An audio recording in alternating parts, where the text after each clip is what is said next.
받으셨는데, 자, 지난주에 이어서 오늘도 스데반과 관련된 본문입니다. 스데반은 예수님과 사도들처럼 아주 그 시대의 강력한 유대교 율법, 유대교의 전통 이런 것들에 도전한 아주 불순한 자로 몰리게 되죠. 그래서 최고 종교기관에 고소가 되고 고발이 됩니다. 스데반을 재판하기 위해 소집된 산헤드린 공회원은 모두 70명입니다. 이 산헤드린이라는 말은 함께라고 하는 말과 앉는다라는 말이 합쳐진 합성어예요. 그래서 함께 앉아있는 사람 이런 뜻인데, 우리나라의 대법원 기능을 하고 있는 그 시대의 유대인의 최고 종교적 결정기구입니다. 정치적인 결정기구가 아니라 종교적 결정기구예요. 스데반은 재판을 받는 피의자 신분이었지만 산헤드린에 특별히 초청된 강사가 된 것처럼 아주 흐트러짐이 없는 몸가짐, 그리고 지극히 담대함으로 말미암아 이 산헤드린의 분위기를 압도해 가게 됩니다. 대제사장에게 진술을 허락받죠. 그런 가운데 속에서 스데반이 이제 이스라엘의 역사와 구약 성경을 완전히 터득한 전문가에게만 나올 법한 아주 해박한 지식, 빈틈없는 논리, 이것으로 예수 그리스도가 메시아이심을 아주 정연하게, 그러면서도 막힘없이 전개를 하게 되는 것입니다. 스데반을 고소한 내용은요, 두 가지예요. 첫째는 성전 모독을 했다는 것이고, 두 번째로는 율법을 제대로 해석하지 않았다는 것입니다. 율법을 거슬렀다는 것이죠. 성전과 율법을 거슬렀다. 6절, 13절, 14절 봅니다. 6절, 사도행전 6장 13, 14절 같이 했습니다. 시작. 거짓 증인들을 세우니 이르되 이 사람이 이 거룩한 것과 율법을 거슬러 말하기를 마지 아니하는도다. 그의 말에 이 나사렛 예수가 이곳을 헐고 또 모세가 우리에게 전하여 준 규례를 고치겠다 함을 우리가 들었노라 하거늘. 이게 그 당시에 디아스포라 예루살렘 성전 근처에 두 회당 중심의 공동체로부터 고소를 당한 내용이에요. 즉, 그의 구주라고 이야기하는 예수 그리스도께서 예전에 이 성전을 보면서 46년 동안 짓고 너무도 화려하고 아름다운 예루살렘 성전을 헐어라. 그러면은 당신이 3일 만에 다시 세우시겠다. 이렇게 말씀하셨다는 것이고, 1500년 동안 전통으로 내려온 모세 율법을 고치겠다고 말한 나사렛 예수의 추종자로서 이 스데반은 하나님의 성전뿐만 아니라 모세에 대하여 신성 모독적인 발언을 서슴지 않았기 때문에 고소당할 수밖에 없었다는 것이죠. 그것에 대해서 이제 스데반이 7장 2절에서 50절까지 조목조목 반론을 제기하고 있는데, 하나님께서 이루시고자 하는 이스라엘의 구속사는 바로 당신들이 십자가에 처형한 예수 그리스도가 완성자라는 것이죠. 당신들이 이야기하는 모세가 구원사를 이룬 완성자가 아니라 당신들이 처형한 예수 그리스도가 하나님의 구원을 완성하신 완성자시라는 것입니다. 그렇기 때문에 하나님은 유대인들이 그토록 신성시하는 돌로 된 성전에 조금도 제한받는 분이 아니시기 때문에 성전보다 더 큰 분으로 지금도 초월하셔서 역사하시는 분이시다라는 것입니다. 스데반의 일관된 논조, 이스라엘의 역사 가운데 하나님을 향한 불순종과 불신앙이 이 이스라엘 사람들이 한두 번이 아니었지만 정말로 예수를 죽인 거야말로 하나님에 대한 최악의 불순종, 불신앙이면서 폐역의 최고점을 찍었다라고 하는 것을 이 스데반은 논조로 이야기를 하고 있습니다. 하나님을 대적하고 불순종으로 망령된 행동을 일삼던 너희들의 조상들처럼 현재 지금도 하나님을 거스르고 그릇된 길을 가고 있는 쪽은 교회와 자신이 아니라 성전과 율법을 이용해서 종교 권력을 누리고 있는 당국자, 산헤드린 공회라고 하는 것을 말하고 있습니다. 스데반은 이스라엘 역사에서 최고의 존경을 받고 있는 구약에서 인물 3명을 자신의 논리의 증인으로 불러 세우고 있는데, 그때 첫 번째 인물이 뭐냐면 아브라함이라고 하는 사람입니다. 아브라함이라는 사람. 7장 4절 볼까요? 7장 4절. 7장 4절 같이 있습니다. 시작. 아브라함이 갈대아 사람의 땅을 떠나 하란에 거하다가 그의 아버지가 죽음에 하나님이 그를 거기서 너희 지금 사는 이 땅으로 옮기셨느니라. 이렇게 된 것입니다. 하나님께서 아브라함을 찾아가신 곳은 이 갈대아 우르에서 아브라함이 살고 있었을 때라고 하는 것이죠. 근데 아브라함이 하나님을 만나가지고 이 가나안 땅으로 오게 된 것은 하란 땅이에요. 그런데 하나님께서는 하란 땅에 아브라함의 가족이 이주하기 전에 먼저 갈대아 우르에 아브라함을 만나러 가셨다는 것입니다. 그런데 어떻게 됐어요? 아브라함을 갈대아 우르에서 만나셨지만 아브라함은 그때 하나님의 말씀을 듣지 않았다는 거예요. 그리고 난 다음에 이 갈대아 우르에 무슨 일이 일어나게 되면 전쟁이 일어납니다. 그 산에 살고 있는 산족, 구티족이라고 하는 민족이 이 갈대아 우르를 쳐들어와 가지고 갈대아 우르가 전쟁 상황에 빠지게 돼요. 그래서 아브라함의 아버지 데라하고 아브라함과 그 일족들이 재산을 가지고서 구티족이 내려오기 전에 하란으로 옮겨간 것입니다. 그러니까 갈대아 우르에서 하란으로 옮겨간 것은 그냥 옮겨간 것이 아니라 전쟁 상황이 있었기 때문에 그런 것이죠. 그래서 하나님께서는 갈대아 우르에서 아브라함에게 내가 지시할 땅으로 가라고 명령을 하셨지만 그때는 아브라함이 어떻다는 거예요? 모른 척 했다는 거예요. 모른 척. 그런 다음에 하란으로 옮겨가고 난 뒤에 하나님은 또 찾아가셨어요. 찾아가셔서 내 본토, 내 친척, 내 아비의 집을 떠나서 내가 지시할 땅으로 가라. 그렇게 이야기할 때에 이 아브라함이 비로소 이제 그 아버지의 본토, 친척, 그리고 자신이 살았던 모든 기득권을 포기하고 가나안 땅으로 옮겨오게 되는 것이죠. 그것을 이야기할 때 4절에서 그렇게 이야기를 하게 되는 것입니다. 그렇기 때문에 뭐라고 이야기를 하는 것이냐면 하나님께서는 아브라함을 선택하시고 그리고 가나안 땅으로 옮겨 놓으신 중에 이 아브라함에 대하여 그리고 아브라함의 후손에 대하여 아브라함으로 말미암은 이스라엘 민족이 어찌어찌 될 것이라고 하는 내력을 다 가르쳐 주시면서 그러면서 어떻게 합니까? 약속하신 것을 한 번도 어기지 않으시고 어떻게 한다는 거예요? 실천하시는 분이셨다. 하나님은 신실하신 분이셨다라고 하는 것입니다. 그러면서도 이 스데반은 아브라함을 부르시고 이삭, 야곱과 연계되는 그 언약을 맺을 때까지는 하나님과 이스라엘의 관계는 원만하고 관계가 나쁘지 않았다는 거예요.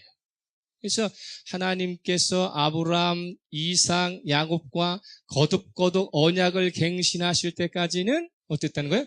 하나님과의 관계가 원만했다는 것입니다. 그러면서 이제 두 번째 등장하는 인물이 누구냐면 요셉이라고 하는 사람이에요. 요셉이라고 하는 사람. 9절 봅니다. 9절. 7장 9절.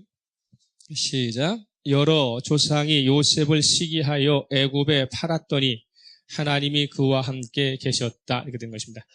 하나님의 약속은 언제나 신실성을 유지하고 있는 반면에 이제 야곱의 12아들에게 이르면서 이제 이스라엘의 반역과 불순종의 성향은 서서히 나타나기 시작하면서 하나님을 도외시하는 삶을 살기 시작했다라는 것입니다. 왜냐하면 야곱의 11명의 아들은 요셉을 시기해서 죽음의 땅으로 내몰게 되죠. 조상들의 그 죄악에도 불구하고 하나님께서는 아브라함과 이삭과 야곱과 함께 언약을 체결한 약속을 지키시면서 그 요셉 한 사람을 통해 이스라엘이 창대한 민족으로 탄생할 수 있도록 모든 은혜의 조치를 아끼지 않았다는 것이죠. 그렇기 때문에 이 아브라함 그리고 요셉과 요 관계 가운데 속에서 뭐가 이스라엘 속에서는 자꾸 잉태되고 있는 거예요. 불순종이 잉태되고 있는 거예요. 예? 불신앙이 잉태되고 있는 거예요. 그럼에도 불구하고 하나님은 약속하신 것을 지키시기 위해서 요셉을 구덩이에서 건져내시고 애굽에서 비록 13년이라고 하는 고된 생활을 했지만 요셉을 통하여 가나안 땅에서 기근에 휘말리던 70명의 그의 가족들을 다 애굽으로 옮겨 놓으시고 고센 땅에서 거주하게 하면서 어떻게 합니까? 나날이 민족으로서의 번성할 수 있는 성장할 길을 하나님은 내주셨다는 것입니다. 그리고 나서 세 번째 등장하는 인물이 누구냐면 모세 20절 보십시다. 20절 19절부터 볼까요? 19절 시작. 그가 우리 족속에게 교활한 방법을 써서 조상들을 괴롭게 하여 그 어린아이들을 내버려 살지 못하게 하려 할세.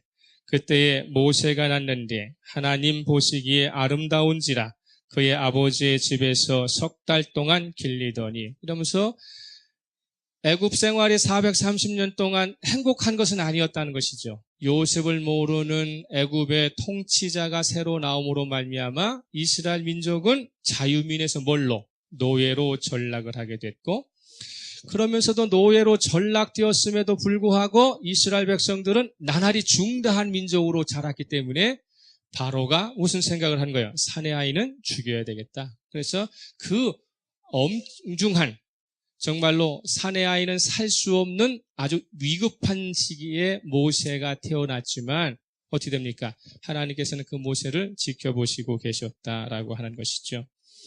그런 것 가운데 중에서 이제 모세에 대한 이야기를 하시면서 뭐라고 이야기하느냐면 이스라엘의 조상들의 죄악은 어떻게 되는 거야? 꽃이 만개하듯이 불순종과 불신앙은 만개하기 시작을 했다는 것입니다.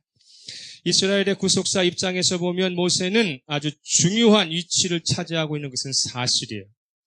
이스라엘 역사에서 모세를 빼놓고는 민족의 정체성을 말할 수는 없어요.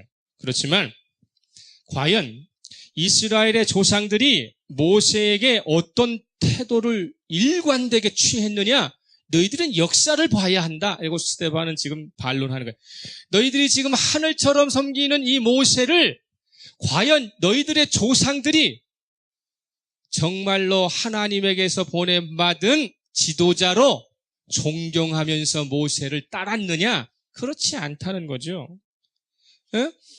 하나님께서 선택한 지도자 모세의 말을 잘 순종해서 하나님과 아름다운 관계를 형성한 것이 아니라 40년 광야 생활을 통해서 드러난 사실은 이스라엘의 조상들은 모세에게 반역하고 모세에게 불순종하고 그런 가운데 속에 뭐를 합니까? 우상 숭배하고 잘못된 습속에 맞서 싸우다가 오히려 모세는 배척을 받고 수많은 세월을 고통 가운데 보냈다는 것입니다.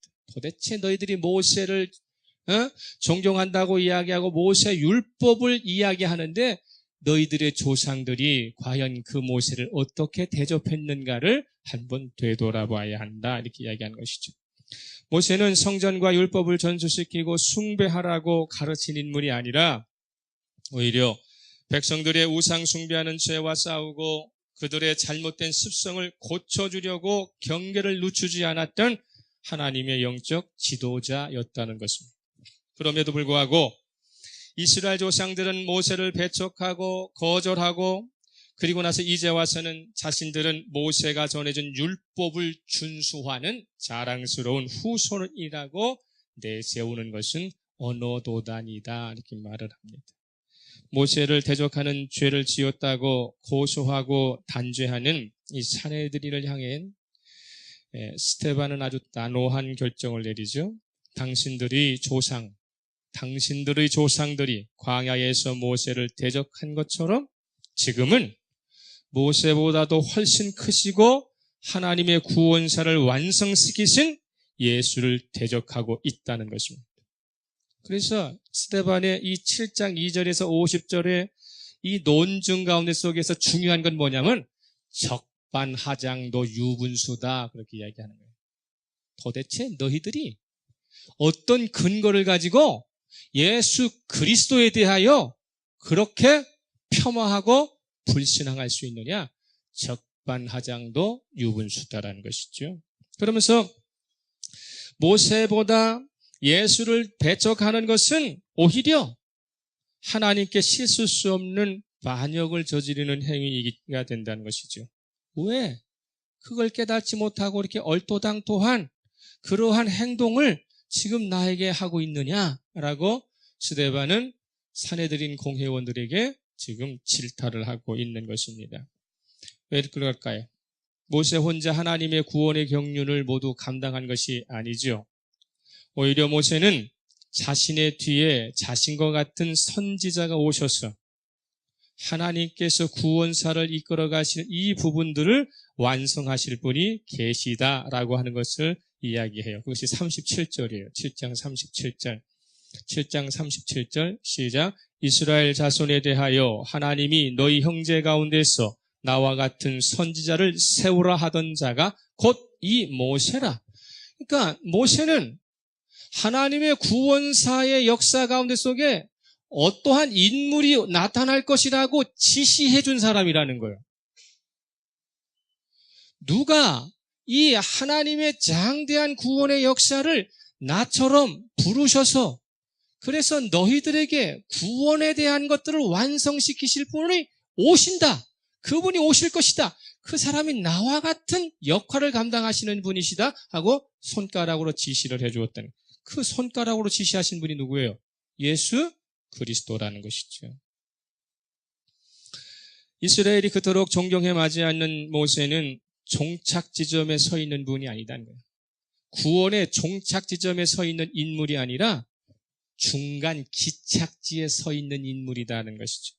중간 기착지에 서 있어서 구원에 대한 구속사에 대한 바톤을 넘겨줄 준비를 하고 있다. 그래서 하나님의 구원사의 그 바톤을 이어받으신 분이 누구다? 예수 그리스도라는 것이죠. 그런 모세를 하늘처럼 존경한다고 하면서 구원의 모든 과정을 완성하신 예수, 그를 따르고 그를 존경하는 교회를 박해한다고 하는 것은 조상들이 옛날에 행한 망령된 행실을 반복하는 엄청난 죄를 저지르고 있다고 하는 것입니다. 우리가 여기서 매우 중요한 것을 맞이할 수 있어요. 저와 여러분은 예수 그리스도를 만나서 구원받은 백성입니다. 할렐루야. 그런데 완성은 하지 않았어요. 아직 이루어지지는 않았다고요. 그런데 마치 100m 달리는 사람이 50m 정도 달리고 나갔고 마치 승리한 것처럼 되돌아보는 것과 마찬가지라는 것이죠. 처음에 출발도 중요하지만 더더욱 중요한 것은 뭡니까? 마지막 골인 지점까지 최선을 다해서 달려가야 되는 것이죠. 근데 처음에 조금 남보다 앞섰고 남보다 먼저 구원받았다고 뛰어가다가 거기서 자고하고 자만하여 뒤를 돌아본다면 결탄코 이 사람은 골인 지점에 구원이라고 하는 골인 지점에 도달하지 못하겠죠. 중간 사람들 모든 부분들이 다 지나가 버릴 것이니까. 지금 이 이스라엘이 가지고 있는 유대교의 단점은 뭐냐면 처음에 시작은 좋았다는 것이죠. 하나님으로부터 말씀을 받은 민족. 그죠? 하나님으로부터 선택받은 민족. 하나님으로부터 세상의 제사장 되는 신분. 거룩한 민족으로서의 드러내 보이는 민족. 그런데 출발을 해가지고 그 우여곡절이 많았다 그 말이에요. 이 우여곡절, 불순종과 패역의 이 우여곡절을 하나님은 어떻게 인내로서 꾸준히 참으시면서 처음 아브라함에게 약속하신 것을 언약하신 것을 이루시기 위하여 오늘까지 왔다 그 말이에요. 근데 너희들은 지금 그 이전의 조상들이 행했던 불순종과 불신앙보다도 엄청난 큰 죄를 저질렀다는 거예요. 모세 한 사람 죽는 것은 아무것도 아니에요. 근데 지금 누구를 죽였다는 거예요? 예수 그리스도를 죽였다는 것입니다. 하나님께서 임재하시는 성전을 존중하는 것은 좋은 것입니다. 그러나 성전과 하나님을 동일시하는 것은 죄예요. 이스라엘 성전이 하나님이 임재하시는 곳은 맞지만 그렇다고 하나님이 임재하시는 성전이라고 해서 성전을 하나님과 동일하게 여기면 안 된다는 거예요. 여러분 이걸 착각하시면 안 돼요. 하나님이 앉으신 의자는 보좌예요. 그죠? 그러나 하나님이 앉으셨다는 이 의자를 하나님처럼 섬기는 것은 우상숭배예요. 우리나라의 교회가 지금 70년대, 80년대로 오면서 무엇을 했습니까? 곳곳마다 사람이 많이 모이는 곳마다 성전을 건축했어요. 그리고 강대상을 아주 화려하게 만들었어요. 목회자의 가운을 아주 주목받을 정도로 만들어놨어요. 그런데 거기에 하나님이 임재하지 않으시면 거기는 빈 깡통입니다. 광야마도 못한 거예요. 그렇지만 중국이나 북한의 어둠컴컴하고 침침한 지하에 한두 명이 모여가지고 눈물로 기도하는 가운데 속에 하나님이 임하시면 거기는 거룩한 성전이 되는 것입니다. 하나님이 계시는 곳이 성전이지 사람이 아무리 화려하게 만들어 놓고 아무리 좋은 물건들로 가득 채워놨다고 그곳이 하나님을 상징하는 것은 아니라는 것이죠. 우리가 그리스도인 될 수 있는 것은 제가 아무리 교육을 많이 받고 아무리 폼새나는 옷을 입고 그리고 내 입에서 하나님에 대한 이야기를 아무리 화려하고 수려하게 이야기한다고 해서 되는 일이 아니라 제 안에 누가 계셔야 성령이 계셔야만 나는 거룩한 성전이 되는 것이고 나는 거룩한 목회자가 되는 것입니다. 마찬가지로 여러분들도 마찬가지예요. 여러분들이 살아가는 삶의 현장 가운데 속에서 아무리 뛰어난 직업을 가지고 있고 아무리 세상을 호령하는 위치에 있다 할지라도 그 안에 예수 그리스도가 계시지 않으시면 그는 멸망받는 백성밖에 되지 않는 것이죠. 이스라엘 백성들은 46년 동안 지어져 오는 이 솔로몬 행전 성전보다도 더 화려하게 몇십 배 화려하게 그 시대의 가장 좋은 제목들로 그리고 금칠을 해놨어요. 그러니까 이스라엘 당국자들은 얼마나 여기 자긍심이 있겠어요. 응? 그런데 스데반이 성전에 대해서 이야기하는 거예요. 하나님이 임재하지 않으시면 천만금이 들고 다이아몬드로 다 화려하게 해놔도 그것은 우상숭배에 불과하다는 것입니다. 오늘 우리는 이 말씀 속에 깊이 생각해야 합니다. 제가 입는 옷이나 제가 배운 지식이 중요한 것이 아니라 내 안에 신령한 성령님께서 나의 삶을 주장하실 수 있도록 날마다 말씀 앞에 기도의 자리에 게으르지 않기를 그리스도의 이름으로 축복합니다.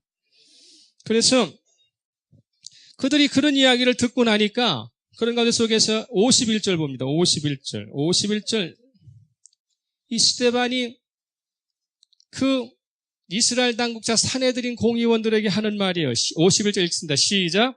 목이 곧고 마음과 귀에 할례를 받지 못한 사람들아, 너희도 너희 조상과 같이 항상 성령을 거스르는도다.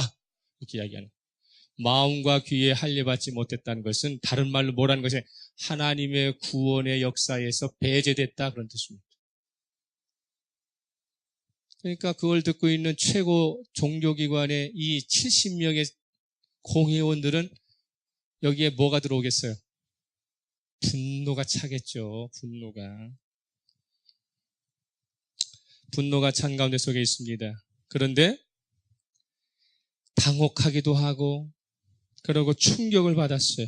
그래서 54절입니다. 54절. 그들의 반응이 어떤 것인가 읽겠습니다. 54절 시작. 그들이 이 말을 듣고 마음에 찔려 그들 행하여 이를 갈거늘.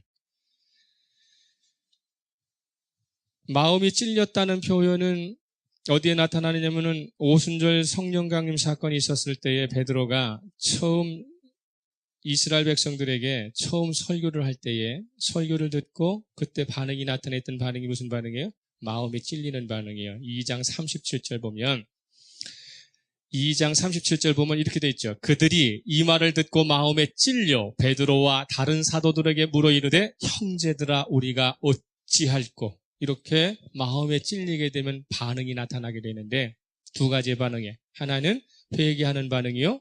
하나는 더 적대적으로 반대하는 방향으로 가는 것이죠. 사내들이는 지금 무슨 방향으로 가는 거예요? 개과선천하는 방향으로 가는 것이 아니라 적대적인 반응으로 나타나서 최악의 증오와 적의를 드러내고 있습니다. 이를 갈았다는 거예요. 이를 갈았다. 옳은 말을 했고 진리의 말을 했는데 마음에 찔림은 왔어. 그런데 어떻게 하는 거야? 그 사람의 훈계와 그 사람의 지도를 받을 수는 없어. 그러니까 이를 갈죠. 그러고 나서 나타나게 됩니다. 서대반은 눈치도 없이 사내들인 공회원들이 이를 갈고 있을 때에 그냥 입을 딱 다듬고 있으면 되는데 한 마디 더 해갖고 불구덩이에 기름을 던집니다. 55절에서 56절이에요. 55절에서 56절 시작. 스데반이 성령 충만하여 하늘을 우러러 주목하여 하나님의 영광과 및 예수께서 하나님 우편에 서신 것을 보고 말하되 보라 하늘이 열리고 인자가 하나님 우편에 서신 것을 보노라. 이렇게 됩니다. 스데반은 70명의 최고의 종교 권력자들이 이를 갈고 분통을 터뜨리는 가운데 속에 그들의 얼굴에서 뭐가 나타나게? 사기가 나타나겠죠. 살인이 나타나, 그죠? 사기가 나타나는데 스데반은 그들의 눈에 시선을 두지 않습니다. 하늘을 하늘을 보고 있는 가운데 속에 하나님의 영광이 나타나는 것하고 예수 그리스도가 하나님 우편에 서신 것이 보이는 것이죠. 하나님의 우편의 인자가 되신 예수 그리스도가 서 계시다는 말을 듣는 순간 사내들이는 공회원들은 팍 하고 돌아버렸어요. 자기가 죽인 예수가 지금 누구 옆에 있다는 거예요? 하나님의 영광 옆에 있다는 얘기는 유일신 하나님만 섬기고 하나님만 자신들의 구속자라고 생각했는데 자신이 죽인 예수가 그분의 옆에 영광스럽게 서 있다는 말을 들으니까 이보다도 더 큰 신성모독적인 발언은 없다라고 생각하니까 들고 일어나서 스데반을 사내들인 공회에서 끌어다다가 성전 마당으로 끌고 가는 거예요. 끌고 가자마자 거기서 즉시 어떻게 합니까? 돌로 처형을 시키는 것입니다. 그러면 우리는 여기서 깊이 생각할 것이 있습니다.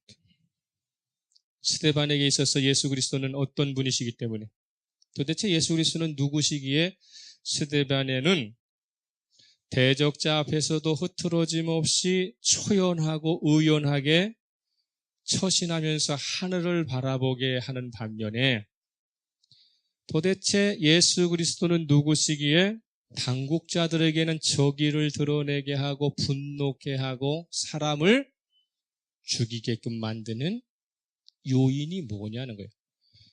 아주 극단적으로 지금 구분돼요. 그죠?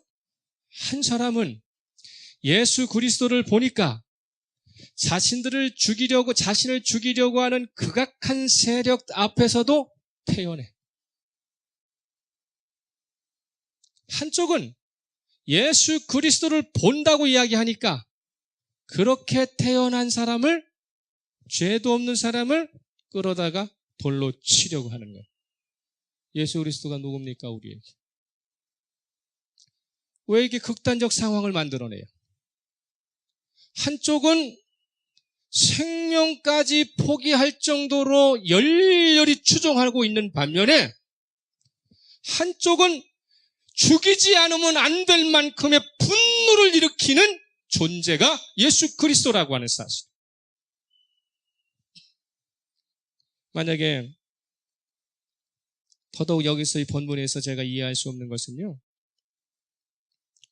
스데반이 정말로 예수님이 하나님 우편에 서 계신 것을 보게 되면 지금 이 상황은 어떤 상황이에요? 자기가 죽을 상황이잖아요.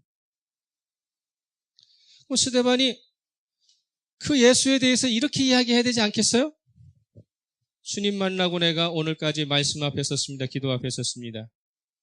정말로 그리스도로 살려고 무척 노력했습니다. 제가 죽을 지경이 되었네요. 예수님 저 살려주세요. 이래야 되는 게 정상 아니냐고요.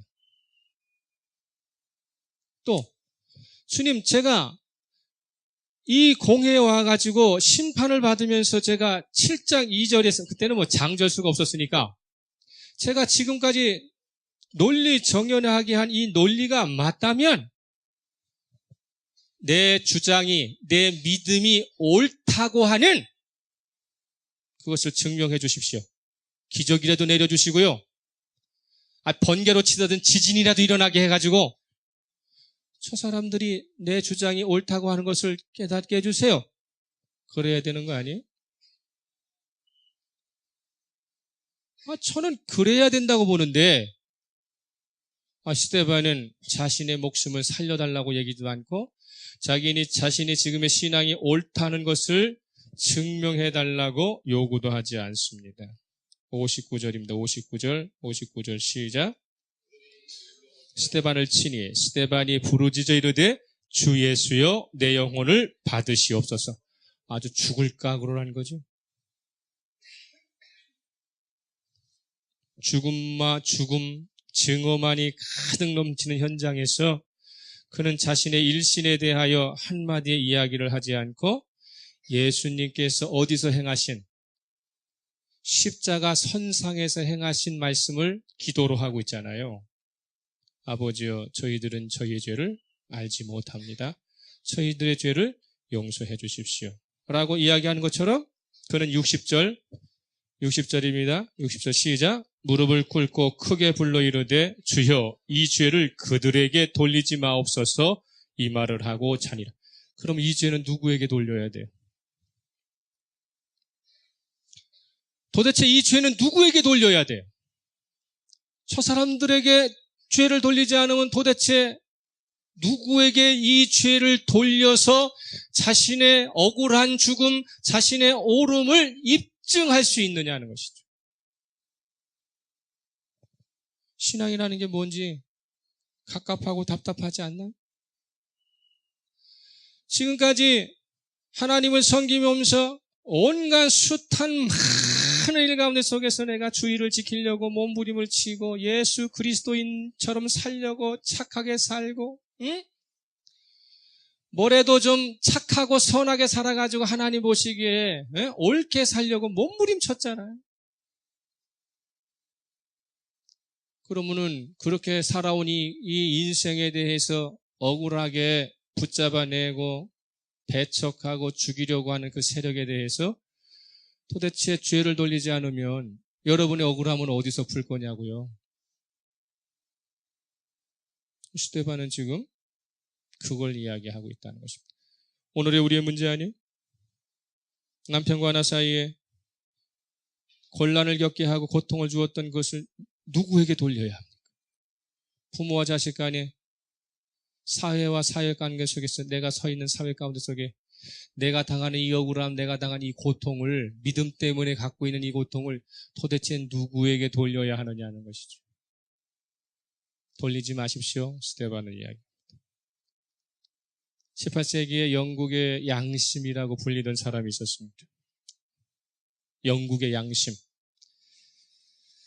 사실 지금 이 오늘날의 민족의 역사 중에 18세기 이후에 이 영국의 슬라브족에 의해서 좀 왜곡되고 있어요. 이 세계 역사가 지금까지. 이것을 지금 미국이 좀 바톤 받아가지고 좀 세계를 움직이면서 세계의 역사를 완전히 왜곡시켜버렸는데, 그런데 이 윌리엄 윌버포스라고 하는 사람의 별명이 뭐냐면 영국의 양심이라는 사람. 이 사람은 노예제도를 폐지시키고 사회를 개혁하기 위해 평생을 자신에게 주신 은사가 뭔가 정치하는 것이 자기에게 주신 은사라고 생각했어요. 그래서 26살서부터 하원에 진출을 해가지고 죽을 때까지 정치만 한 사람이 이 사람은, 윌버포스는. 우리가 생각할 때, 그러면 수십 년간 정치만 했다면 좋은 자리에서, 권세 있는 자리에서, 힘 있는 자리에서 살았지. 아니요. 이는 일평생 노예 폐지. 영국에서 노예 폐지를 한다는 것은요, 전 세계에서 노예가 폐지된다는 거예요. 노예제도 폐지에 대해서 평생을 싸웁니다. 그리고 사회개혁을 하기 위해서 그리스도인으로서의 하나님이 주신 양심을 포기하지 않게 됩니다. 그래서 그가 늘 간직하며 외치던 말이 뭐냐면, 따라서 하겠습니다. 신앙이란 늘 입으로 고백될 뿐 아니라 반드시 삶 속에서 실천되어야 한다. 신앙이란 늘 입으로 고백될 뿐 아니라 반드시 삶 속에서 실천되어야 한다는 신념을 포기하지 않고, 윌리엄 윌버포스는 양심을 일으켜주시는 이 양심을 가지고서 그는 평생을 살게 되는 것입니다. 스데반의 주 바라기의 삶은요, 우리가 신앙으로 인한 기대하고 상상하는 것과는 정반대의 결과를 도출하고 있습니다. 그런 점에서 충격적일 수밖에 없죠. 스데반이 만약 예수 그리스도와 하나님 나라의 속성에 대해서 제대로 알지 못하고 그저 피상적으로 예수님 따라가는 것처럼 예수님처럼 말하고 예수님처럼 살았다고 한다면 지금 이러한 선택은 할 수 없어요. 절대절명의 순간에는요, 절대로 이기심이 나오게 돼 있어요. 이기가. 아무리 예수 믿는다고 이야기하고 아무리 예수 믿는 것처럼 살고 아무리 해도 죽음의 순간의 절대절명의 자리에서는요, 반드시 이기로 돌아서게 돼 있어요. 그래서 우리에게 하나님께서는 고난을 주시는 것입니다. 할렐루야. 정말 그리스도인이냐? 정말 네가 나의 명령과 법을 따라 사는 사람이냐? 라고 물으시려면, 그리고 한 단계 더 높은 단계의 삶을 보여주시려면 절체절명의 위기는 반드시 그리스도인에게 온다는 거예요. 그럴 때 무엇을 선택하게 되느냐는 것이죠. 스데반은 기독교 역사상 처음 순교당한 인물이에요. 처음 순교당한 사람. 문제는 뭐냐면은 이 스데반이 순교한 이후에 수많은 사람들이 스데반의 길을 따라갔다는 거예요. 여기에 충격일 수밖에 없어요. 아무렇지도 않게 스데반의 이 순교의 길을 터벅터벅 따라갔다는 거예요. 그걸 어디서 이야기해 주느냐면 히브리서 12장 1절에서 4절에 찾겠습니다. 히브리서 12장 1절에서 4절.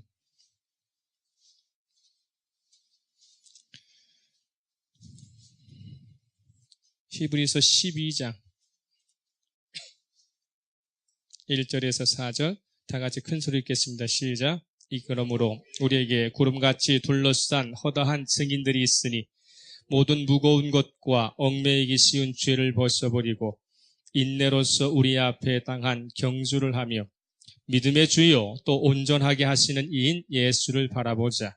그는 그 앞에 있는 기쁨을 위하여 십자가를 참으사 부끄러움을 개의치 아니하시더니 하나님 보좌 우편에 앉으셨느니라.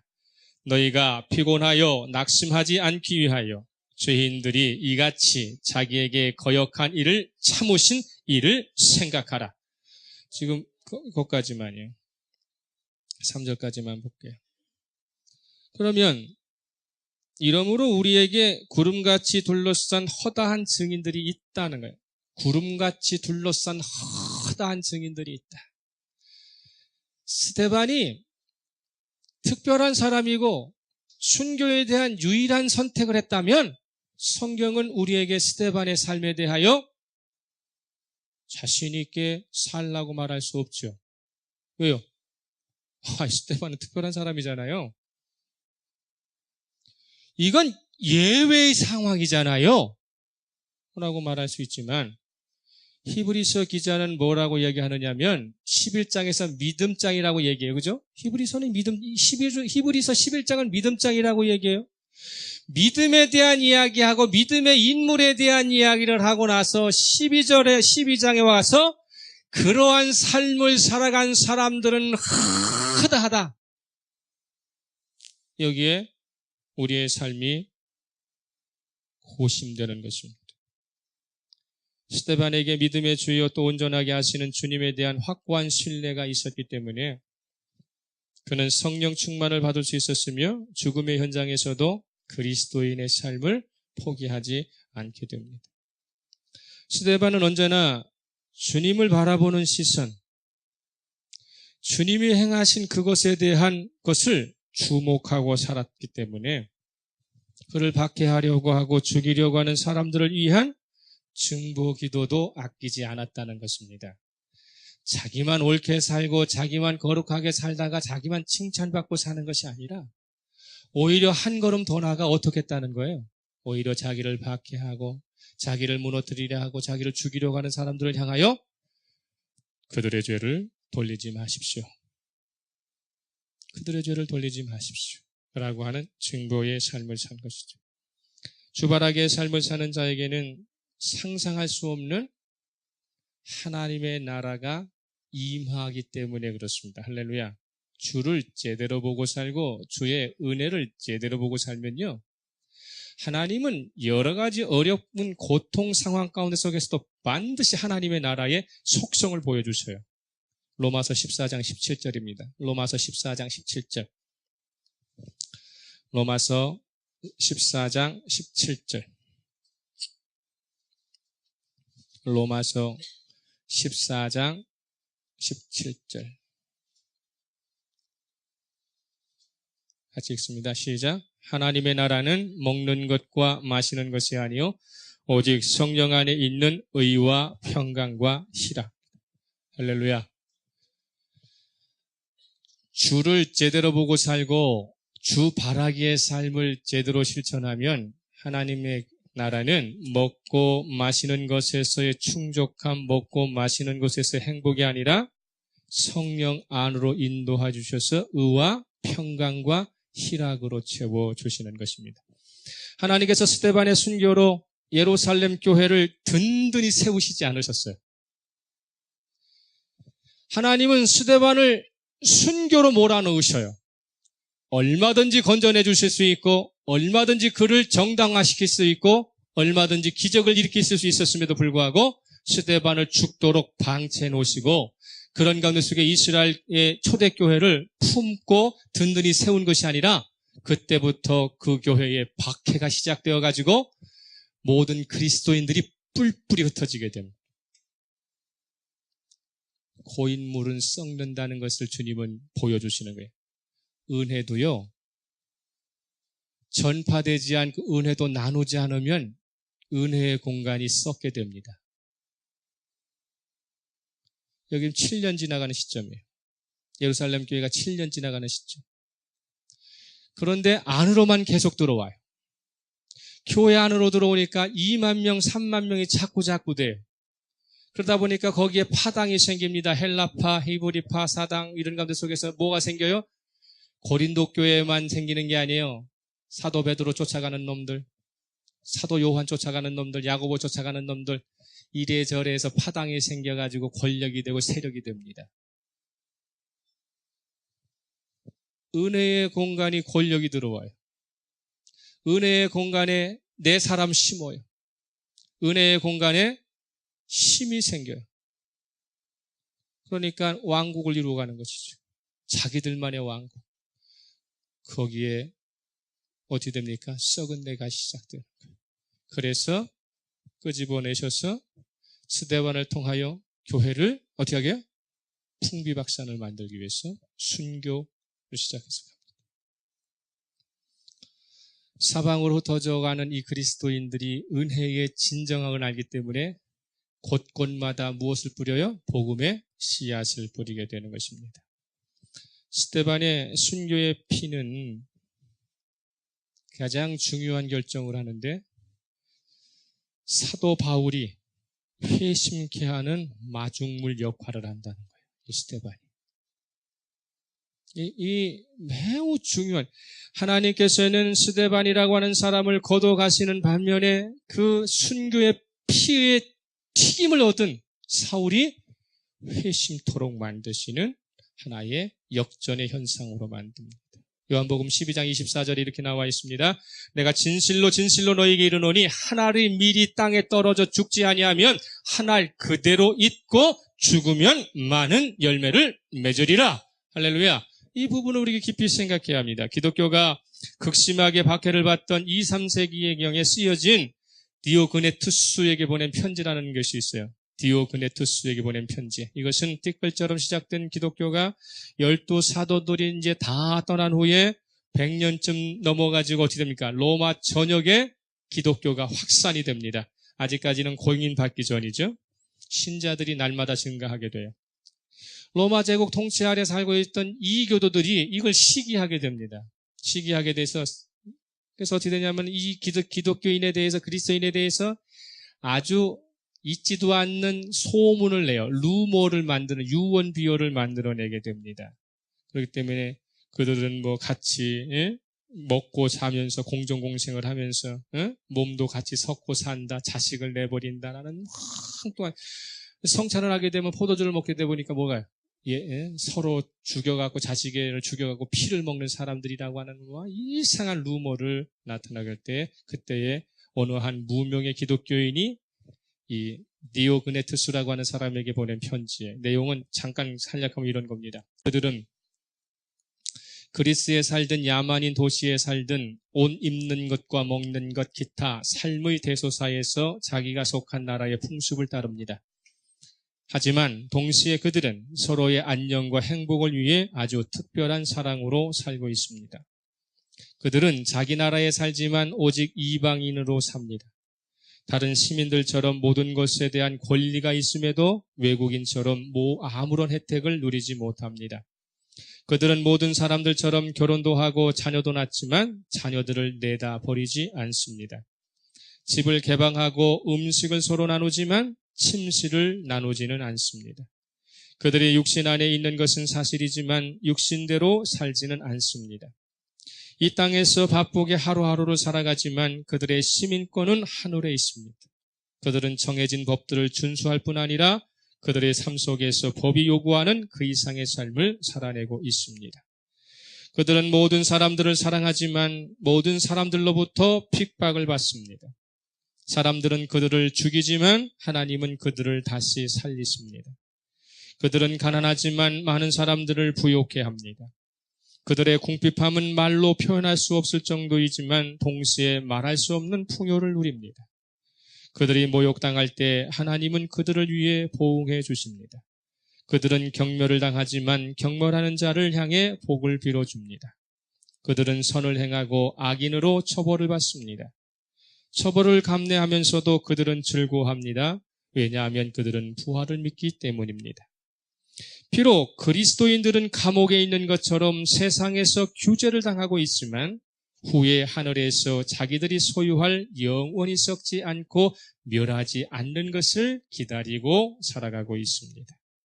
그리스도인들은 핍박을 받지만 매일매일 그 수가 점점 증가하고 있습니다. 핍박받고 있는데 증가하고 있어요. 손가락질 받고 있는데 그리스도인 되고 있다는 사람들은 날마다 늘어나고 있어요. 오늘 우리들이 주를 바라는 삶은 어떤 영향력을 가지고 있느냐는 것이죠. 저 사람 예수 믿는다고 그래. 그래, 잘 먹고 잘 산다고 그러지. 나는 저 사람이 믿는 예수를 한번 믿어보고 있다는 영향력을 갖고 있느냐는 것입니다.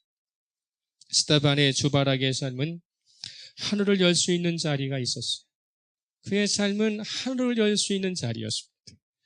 그리고 그의 삶은 주님이 늘 주목하실 수 있는 자리에 서 있었어요. 스데반은 하늘을 열 수 있는 자리를 포기하지 않았고 주님이 주목하시는 자리를 늘 선호하고 살았어요. 그래서 그는 학자도 아니지만 일개 평민 집사에 불과하지만 이스라엘의 전 역사를 깨고 있고 구원사를 깨고 있어요. 언제 어디서든지 어떠한 상황 가운데 속에 있을 때 예수 그리스도 중심으로 자기의 인생을 설명할 수 있었고요. 어떠한 상황 가운데 속에서도 예수 그리스도 중심으로 역사를 해석할 줄 알았다. 저와 여러분들은 서 있는 이 자리, 주바라기의 삶을 살면서 예수 그리스도의 중심으로 인생을 펼쳐나가고 있느냐 그 말입니다. 예배드리기 위해서 얼마나 갈망합니까? 말씀 듣기 위해서 얼마나 소망하고 간절히 기다립니까? 언제든지 하늘 문을 열 수 있는 자리에서 내가 서 있습니까? 주님이 주목하시는 그 자리에 내가 언제나 거기에 있습니까? 하늘의 문을 열 수 있는 방법은 두 가지밖에 없어요. 말씀 보는 것과 기도하는 것. 할렐루야. 주님이 주목하시는 자리는 별것 아니에요. 말씀대로 살아가는 것입니다. 그러면 주님은 주목하십니다. 우리가 주를 바라보고 있는 자리는 어떤 삶을 꾸려나가고 있는가 깊이 생각합니다. 말씀의 자리를 사모하시는 여러분 되시기를 그리스도로 축복합니다. 한마디 제대로 하지 못하는 기도지만 기도의 자리에 언제나 서 계시는 여러분 되시기를 예수 그리스도로 축복합니다. 그러면 하늘의 문이 열립니다. 고난과 고통 상황 가운데 속에서도 성령께서 스데반에게 어떻게 행해야 할 것인 것을 가르쳐 주시는 것이죠. 스데반의 믿음이 위대해서가 아니라 스데반의 안에 있는 성령이 위대하신 분이에요. 할렐루야. 성령이 위대하시다면 예수님이 스데반에게 역사하신 분이라면 오늘도 말씀의 자리에 있는 우리에게, 기도의 자리에 있는 우리에게 스데반과 같은 거룩한 삶을 살 수 있도록 이끌어 주시는 분은 그분이시다는 사실이죠. 오늘도 그분을 찬양합시다. 그분을 신뢰합시다. 그분과 동행하는 삶을 통하여 주바라는 삶을 통해 세상을 번역시키고 가정을 번역시키고 내 자신이 변화되어 하나님과 동행하는 삶을 사는 저와 여러분 되시기를 예수 그리스도로 축복합니다. 침묵하면서 말씀을 생각합니다.